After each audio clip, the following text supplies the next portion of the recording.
On t'a appris à lire, on t'a appris à écrire, on t'a appris les maths, l'histoire, la géographie, et c'est très bien. Mais il y a un sujet qui va influencer presque toutes les grandes décisions de ta vie. Ton logement, tes crédits, ton épargne, ta retraite, tes enfants, ton niveau de liberté. Et ce sujet, c'est l'argent. Pourtant, la plupart d'entre nous n'ont jamais vraiment appris à le comprendre. Je ne parle pas de trading. Je ne parle pas de devenir riche en 3 semaines. Je ne parle pas des promesses creuses qu'on voit partout. Je parle de choses simples. Comprendre un crédit, comprendre un actif, comprendre le temps, comprendre la dette, comprendre ce qui construit un patrimoine. Parce que souvent, on t'a appris à travailler, mais rarement à comprendre ce que ton argent peut devenir. Parce qu'au fond, le problème n'est pas seulement de gagner de l'argent. Le vrai sujet, c'est ce que tu sais en faire. Est-ce qu'il disparaît chaque mois? Est-ce qu'il dort sur un compte? Est-ce qu'il finance uniquement ton présent? Ou est-ce qu'il commence à construire quelque chose pour demain? Et c'est exactement ça le sujet de cet épisode.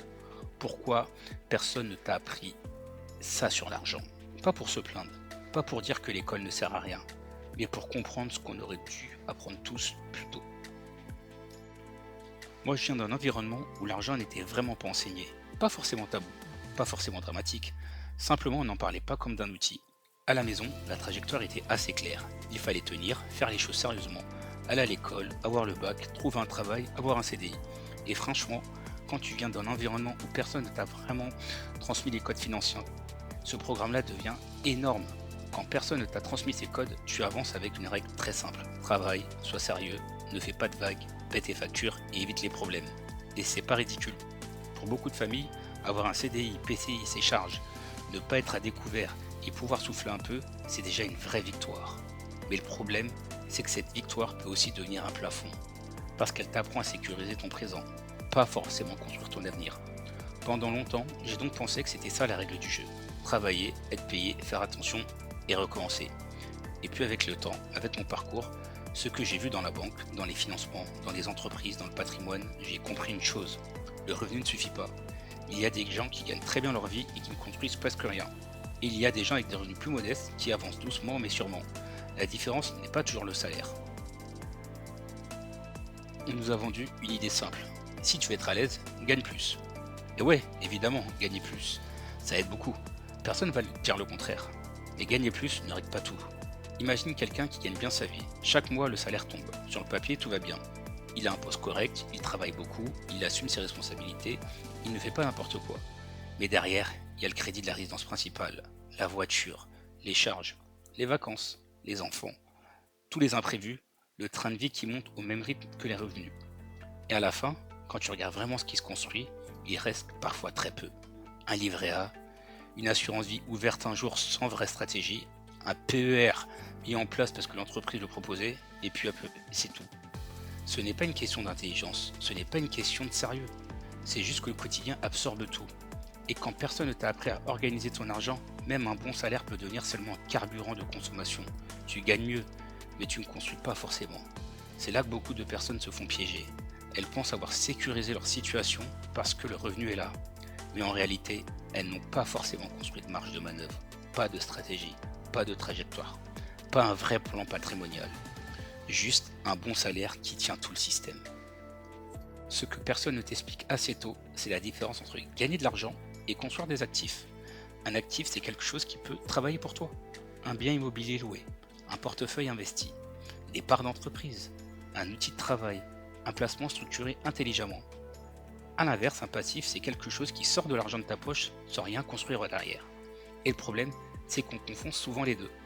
On pense qu'on avance parce qu'on gagne plus. Mais en réalité, on augmente parfois juste notre niveau de dépenses. Tu peux avoir plus de revenus, plus de confort, plus d'objets, plus d'abonnements, plus de vacances, et pas forcément plus de patrimoine. C'est là que la méthode change tout. J'ai vu des personnes modestes avancer financièrement, pas parce qu'elles avaient des revenus exceptionnels, mais parce qu'elles étaient structurées. Elles savaient quoi faire de 50 euros, puis avec 100 euros, puis avec 200 euros. Et surtout, elles ne regardaient pas ces petits montants comme quelque chose d'inutile. Elle comprenait qu'avec une méthode répétée longtemps, on finit toujours par produire quelque chose. Elle n'attendait pas d'être riche pour commencer. Elle commençait justement pour ne pas rester bloquée. Dans la vraie vie, les gens ne manquent pas seulement d'argent. Ils manquent souvent de méthode. Mon propre déclic, il est venu avec l'immobilier. Pas parce que j'ai fait un gros coup, pas parce que j'ai trouvé une recette magique, mais parce que j'ai compris concrètement que la puissance de l'effet de levier bancaire. Le jour où tu comprends que tu peux mettre une partie limitée de ton argent, structurer un financement, acheter un actif et laisser le temps faire une partie du travail, tu ne regardes plus ton salaire de la même manière. Parce que ton salaire, ce n'est plus seulement ce qui te permet de vivre, c'est aussi ta carte de visite. La carte de visite qui te permet d'accéder au crédit. Et si ce crédit est bien utilisé, il peut devenir du patrimoine. Parfois, avec quelques milliers d'euros bien utilisés, tu peux déclencher un projet à plusieurs dizaines de milliers d'euros. Et là, tu comprends quelque chose de très important. Ton salaire ne construit pas directement tout, mais il peut te donner accès à un outil qui construit plus grand que toi. C'est ça l'effet de levier. Tu n'utilises pas seulement ce que tu as, tu utilises ta crédibilité, ta capacité de remboursement, ton sérieux pour financer un actif. Mais attention, ce n'est pas s'endetter pour s'endetter, ce n'est pas faire n'importe quoi, ce n'est pas faire croire les vendeurs de rêves qui te disent que la banque va tout financer sans réfléchir. La dette, elle peut être hyper dangereuse, mais la dette bien structurée peut aussi être un outil extrêmement puissant. La vraie phrase, ce n'est pas seulement qui paie ses dettes s'enrichit. La vraie phrase, c'est plutôt qui s'endette intelligemment peut construire plus vite. Et c'est là qu'il y a un vrai changement de mentalité. Beaucoup de gens regardent uniquement le coût. Combien ça coûte? Combien j'ai payé? Combien vais-je rembourser? Ces questions sont hyper importantes, mais elles ne suffisent pas. La vraie question, c'est aussi qu'est-ce que cet argent va produire? Est-ce que cette dépense disparaît? Ou est-ce qu'elle construit quelque chose? Un entrepreneur qui investit dans son outil de travail ne regarde pas seulement la facture, il regarde ce que l'investissement peut créer. Plus de capacité, plus de valeur, plus de solidité, plus de revenus de demain. Et cette logique peut aussi s'appliquer à un particulier. Quand tu investis, la question n'est pas seulement est-ce que je peux payer? La question est aussi est-ce que je finance pour améliorer ma trajectoire? C'est ça penser patrimoine. Ce n'est pas dépenser moins pour dépenser moins. C'est apprendre à distinguer ce qui disparaît de ce qui se construit. À 18 ans, on devrait comprendre quelques notions simples. Pas pour devenir expert, pas pour devenir banquier, mais pour ne pas avancer à l'aveugle. On devrait comprendre un budget, pas juste noter ses dépenses et savoir où part réellement son énergie financière. Parce qu'un budget, ce n'est pas une punition, c'est une photographie des choix.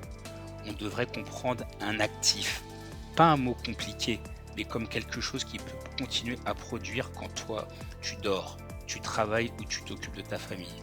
On devrait comprendre la dette utile, celle qui finance un projet, un actif, un outil, quelque chose qui peut créer de la valeur.